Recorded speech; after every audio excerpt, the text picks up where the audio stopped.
Michel. Président, bonjour. Bon, vous continuez à faire votre mercato. A priori, d'autres renforts sont prévus. Est-ce que vous trouvez normal que le mercato continue alors que le championnat a déjà débuté, ça fait bientôt un mois? Et est-ce que ça ne perturbe pas les préparations des matchs dans les derniers jours du mercato, où certains joueurs auraient peut-être tendance à pas trop lever le pied plutôt pour se préserver? Est-ce que vous ne préféreriez pas que le mercato s'arrête quand le championnat commence? Bonjour. Je suis tout à fait d'accord. Je crois que toute l'unification des mercato, c'est quelque chose de nécessaire. Pas seulement avant de commencer toutes les compétitions, mais je crois qu'entre les différents marchés européens, dans ce moment actuel, que c'est d'actualité, non, aussi les marchés saoudiens, je considère que c'est nécessaire de fermer les mercato, de mettre les deadlines du dernier jour de mercato avant que tous les championnats européens ça commence. Spécialement parce que vous avez bien donné la raison. Pendant tous les mois d'août, quand on se rapproche de la fin d'un mercato, il y a beaucoup d'incertitudes, beaucoup de joueurs dans tous les différents clubs qui ne connaissent pas la situation. Et c'est aussi vrai comme dirigeant et dans l'expérience que te donne le football, quelles situations sont les derniers 15 jours dans la gestion groupale, dans la gestion des émotions des joueurs. Et une autre chose complètement différente, c'est dans ce cas de dès septembre, dans lequel les joueurs, c'est comme si toute la chose s'est calmée, les groupes se conforment. Nous, par exemple, quand on devrait décider beaucoup de décisions de règlement interne des joueurs, on va les décider en septembre, une fois que les groupes, c'est définitif, au moins jusqu'à janvier. Spécialement parce que c'est cette incertitude, et c'est pas normal qu'on fera beaucoup de choses pour orienter quel sera le règlement interne. C'est bon faire après 4 matchs de compétition, que dans cette saison à 34 journées, ça va être complètement différent. Je suis tout à fait d'accord avec vous et je crois que c'est quelque chose que nous, comme dirigeants dans le football européen, on est obligés à aborder. Karim. Président, bonjour. On est presque dans le money time de ce mercato. Il reste 5 jours. On voit que l'OM est toujours actif avec l'arrivée de Tuku. Il pourrait arriver un joueur polyvalent sur un poste de latéral. On en est où au niveau des départs? Parce qu'on entend beaucoup de choses, beaucoup de rumeurs. Est-ce que pour Matteo Guendouzi, il semblerait que ce soit bien avancé. Il y a des rumeurs qui font état aussi d'un possible départ d'Azdine Ounahi. Est-ce que tout est ouvert pour beaucoup de joueurs encore dans cette dernière semaine, ou vous avez décidé de bloquer certaines choses? Bonjour. Comme on dit, non, je suis toujours dans la vie que jusqu'au dernier jour de mercato, il y a beaucoup de choses qui sont possibles. C'est pour ça que dire non, est fini à 5 jours de la finalisation du mercato, ça serait vous mentir. Si on aborde des cas individuels et des différentes situations que vous avez mentionnées, le cas de Matteo Guendouzi, c'est vrai qu'on a reçu une offre, c'est vrai que la position entre clubs se sont rapprochées beaucoup dans les derniers jours. C'est aussi vrai que le deal n'est pas finalisé. Il y a encore beaucoup de détails à régler, il y a beaucoup de situations qu'il y a encore des potentiels désaccords. Il y a toujours 3 parties impliquées, les clubs qui achètent, les clubs qui vendent, les joueurs, en quatrième, qui sont aussi les agents des joueurs et tous les différents entourages. Dans ce cas, c'est vrai que je peux confirmer qu'il y a une offre sur la table. Dans ce cas, je crois que vous avez tous l'information. Sur le cas de Azdin, j'ai suivi un peu toutes les rumeurs des dernières heures. Ce n'est pas un sujet d'actualité. Il n'y a pas d'offres, il n'y a pas l'intention du club de faire quel que soit le mouvement avec Azdin. Après, le mercato est ouvert, il y a toujours des possibilités que c'est normal et c'est responsable comme dirigeant et comme équipe de dirigeants d'analyser toutes les différentes situations dans le mercato, mais la position de Azdin, ce n'est pas d'actualité dans ce moment. Jean-Claude. Bonjour Pablo. J'imagine que tu as vu le message d'Alexis Sanchez ces derniers jours où il explique qu'il voulait rester à l'OM mais que les dirigeants ont fait un autre choix. Est-ce que tu peux nous expliquer justement quelles ont été les raisons qui vous ont poussé à ne pas le prolonger et le conserver au club? Tout d'abord, je tiens à remercier Alexis Sanchez pour tout ça qu'il nous a donné la saison dernière. Il était un joueur très important.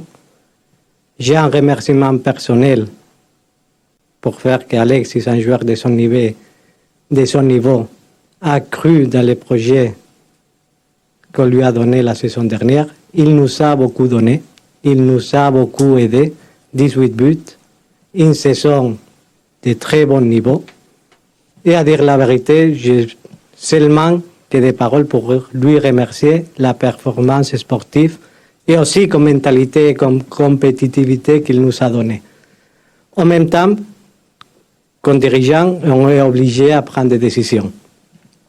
Dans ce cas, il y a eu un changement de coach pendant l'été, on l'a vécu. Il y a un collectif et comme dirigeant, je crois que toutes les décisions qu'on prend, on les prend en consensus entre l'équipe dirigeante, la direction sportive et le staff technique. Dans ce moment, on a analysé l'équipe. On a analysé tout ça qu'on avait besoin dans le secteur offensif. Je considère que le football, c'est un sport très collectif, pas individuel. Quand tu dois prendre des décisions, tu dois prendre toute la considération offensive et tous les repères offensifs de l'équipe et chercher la plus grande complémentarité entre les différents joueurs dans le secteur offensif avec les caractéristiques qui collent entre les différents joueurs.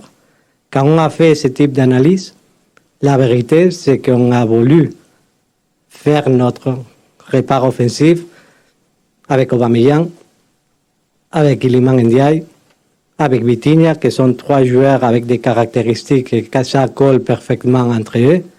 On voulait un joueur polyvalent, comme c'est le cas de Joaquín Correa, qu'on le souhaitait depuis longtemps, un joueur avec ses possibilités de donner de différentes positions et de donner une transition offensive avec la technique, parce que Joaquín, c'est un joueur qui est très fort dans les jeux associatifs et dans les moments qu'il s'ouvre les espaces, c'est un joueur qui a une de ses plus grandes caractéristiques, c'est la conduction des ballons en contre-attaque.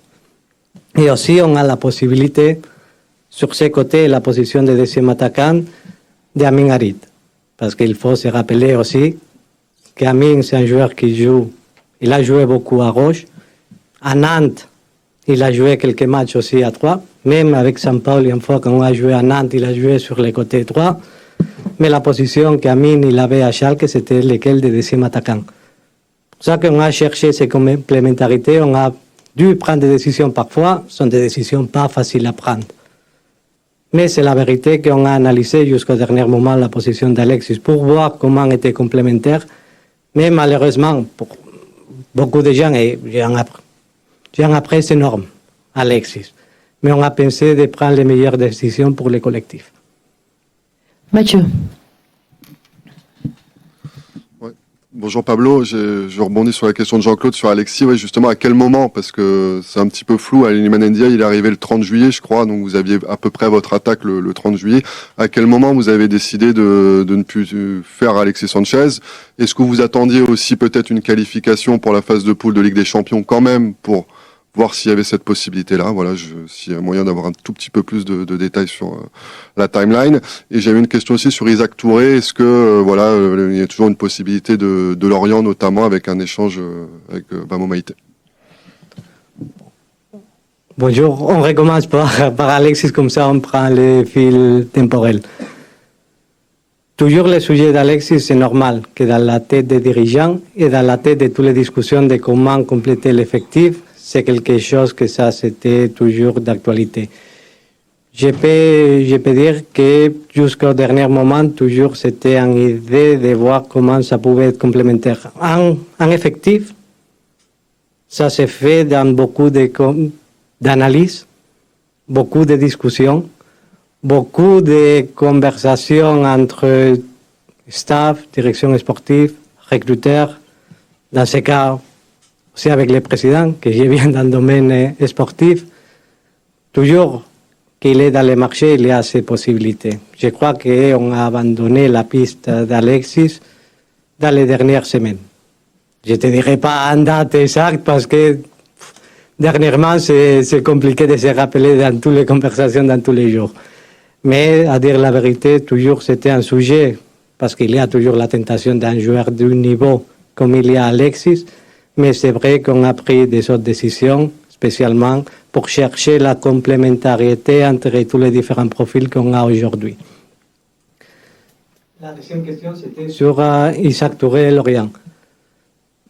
Ce n'est pas dans un point avancé, il y a des conversations, pas seulement avec Lorient, mais avec des autres clubs. On analyse un peu la situation d'Isaac Touré, spécialement parce que c'est un joueur avec un potentiel incroyable, mais c'est aussi vrai qu'il faut se poser les questions sur la meilleure utilisation qu'on peut donner pour l'avenir d'Isaac Touré. Il y a une petite conversation dans ce moment entre clubs, mais à dire la vérité, si Isaac Touré il resterait avec nous, on serait dans une position aussi confortable parce qu'on a dans ce moment seulement 4 défenseurs centrales sous contrat. Allez, deux dernières questions, Bruno Flo. Pablo, bonjour. À dire la vérité, comme vous le dites de temps à autre, avec cette belle expression, quel est votre regard de président sur le début de saison de votre équipe ? Il y a des points pris en championnat, mais on sent que tout ne tourne pas encore rond. Votre formation, elle n'est pas encore totalement ficelée. Hein. Vous avez une recrue à vos côtés. Est-ce que vous êtes déçu de ce début de saison ? Est-ce que vous vous dites que forcément ça va s'améliorer ? Et très honnêtement, est-ce que vous attendiez un début de saison aussi voilà, de la sorte, pareil, avec aussi cette élimination rapide de la course à la Ligue des Champions ? Dans ma vie, je suis quelqu'un de très pragmatique. Aujourd'hui, si on doit analyser les championnats, 7 points sur 9. C'est vrai que j'aurais décidé un autre résultat à Metz. En même temps, il y a un rang de déception sur l'élimination contre Panathinaikos, que ça c'est une déception qu'on ne s'attendait pas. C'est bien de l'assumer. Maintenant, il ne faut pas avoir de regrets, il faut passer à une autre chose que dans ce moment, c'est la compétition en Europa League. C'est un mix d'émotions et c'est compliqué toujours en début de la saison. Dans ce moment, on est passé dans une modalité de jeu que c'était très clair et très marqué avec Igor Tudor, dans une version qu'on considérait comme dirigeant, que c'était un changement dans la façon de jouer que ça pourrait nous porter à avoir plus de résultats. Spécialement parce que on a considéré que dans ces championnats, comme les championnats français, peut-être que l'ordre et la stabilité qu'il peut donner, parce que la structure, si on peut bien être précis, que ça peut nous donner le style de jeu d'un entraîneur comme Marcelino, ça peut nous donner plus de stabilité pendant une saison et 34 journées. Changer d'une chose à une autre, c'est un risque qu'on assume, mais qu'on croit que c'est la meilleure décision collective. Pour changer, il faut avoir du temps. La saison dernière, avec Igor, on avait dit on peut commencer à voir les vrais Olympiques de Marseille d'Igor Tudor à partir du mois d'octobre. Je crois qu'il faut donner du temps pour faire que tous les différentes pièces, on a changé de joueurs. Et j'ai dit, on change de joueurs parce que je considère que le football, c'est un sport très collectif. Et quand tu changes en façon de jouer, tu dois chercher d'adapter un organisme, un collectif, pour faire que tout le monde il va dans la même direction. Je ne dis pas que c'est la question correcte. Il y a des gens qui préfèrent avoir beaucoup d'individualité. On est focalisé à avoir un collectif qui fonctionne ensemble. Il faut avoir du temps. Il faut savoir comment toutes les pièces ils vont venir ensemble. Ce sont des joueurs, quand tu fais un effectif, tu dois trouver beaucoup de complémentarité, beaucoup de joueurs qui jouent dans des différentes positions, beaucoup de joueurs que la relation dans le terrain qu'il y a entre eux, offensivement et défensivement, colle parfaitement. Trouver ce niveau d'organisation et de structure comme dans un championnat ici en France, c'est quelque chose qui a besoin du temps. Je suis satisfait des résultats. Encore dans les jeux, on a des choses à améliorer, mais je crois qu'on est dans la bonne direction. Et après, le monde de football, quand il y a des résultats, et je parle des championnats, parce que la Ligue des Champions, je répète, c'est une déception. Mais quand il y a des résultats, c'est plus facile de construire. Allez, on termine avec toi, Flo. Oui. Pablo, bonjour. Une question sur le mercato également. Il y a eu pas mal de changements encore cet été. C'est quelque chose que vous assumez. Enfin, vous dites souvent que vous estimez que un club comme l'OM a besoin aussi de se régénérer parce que c'est un club à pression, etc. Puis les coachs peuvent changer. Malgré tout, certains trouvent qu'il y a parfois un manque de stabilité, du coup, avec une impossibilité de vraiment progresser au fil des saisons. Est-ce que vous estimez que cette remarque est légitime ? Et là, dans le recrutement, on voit qu'il y a quand même une projection sur le moyen terme avec quelques joueurs qui ont signé quand même pour une durée significative. Est-ce que vous pensez que justement que les recrues actuelles, l'objectif c'est de les garder un petit bout de temps pour que ça travaille ensemble et que ça progresse ensemble? C'est normal avec les changements d'entraîneur de changer de joueurs, spécialement parce qu'on est focalisé dans sa construction de l'effectif en consensus avec l'entraîneur. C'est fondamental, construire avec les entraîneurs, comme on a fait avec Jorge, comme on a fait avec Igor, comme on fait maintenant avec Marcelino. Les changements, c'est de l'instabilité. Si c'est pour améliorer, je suis quelqu'un toujours dans ma vie que je cherche continuellement à m'améliorer dans tout. Analyser les erreurs, mais toujours de chercher comment améliorer tous les jours l'effectif. Ça, c'est quelque chose dans lequel on est focalisé, tant moi comme mon équipe. Changer l'instabilité, pour moi, il y a un message que c'est important. Il faut aussi analyser les différentes circonstances et l'évolution du projet. La première saison avec Jorge Sampaoli, on avait la nécessité de recruter beaucoup de joueurs en prêt.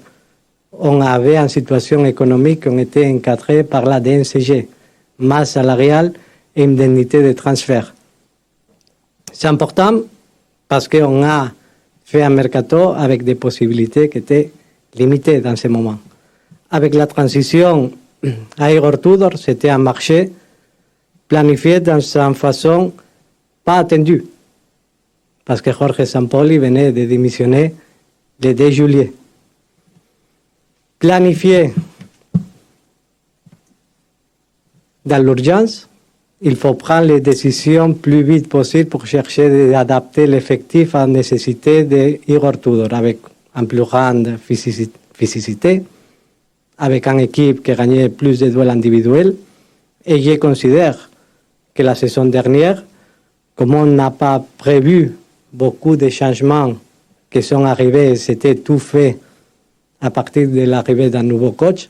Il doit toujours chercher d'adapter et c'est un marché qui s'était fait en urgence en 2 mois pour t'adapter à ces mentalités de jeu.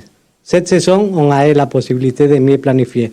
Les finances du club sont dans une position beaucoup meilleure de ce qu'on s'est retrouvé dans le passé. Que c'était la réalité, il faut s'adapter. On a cherché d'améliorer petit à petit les besoins financiers du club et la situation financière du club. Dans ce moment, c'est la raison pour laquelle on a moins de joueurs en prêt et il y a une planification dans laquelle, c'est l'exemple avec Joaquin, il y a une obligation d'achat si on va en Ligue des Champions, il y a une option libre qu'on peut exercer si toute la situation se passe bien et si Joaquin aussi il est content, il est d'accord. Mais on cherche de se projeter toujours dans les moyens termes, spécialement parce que cette saison, avec cette situation, je suis tout à fait d'accord. Il faut planifier aussi l'avenir, parce qu'en équipe, tu dois chercher de donner ce type de continuité. Mais c'est aussi vrai que tu es toujours régulé par ta situation financière. Quand la situation financière, ce n'était pas laquelle qu'on s'est retrouvé, peut-être le 1er juillet qui commence la saison, des circonstances t'obligent à faire beaucoup de prêts, d'efforts en planification que c'est plus basé dans les courts termes. Merci beaucoup. On va passer à la photo.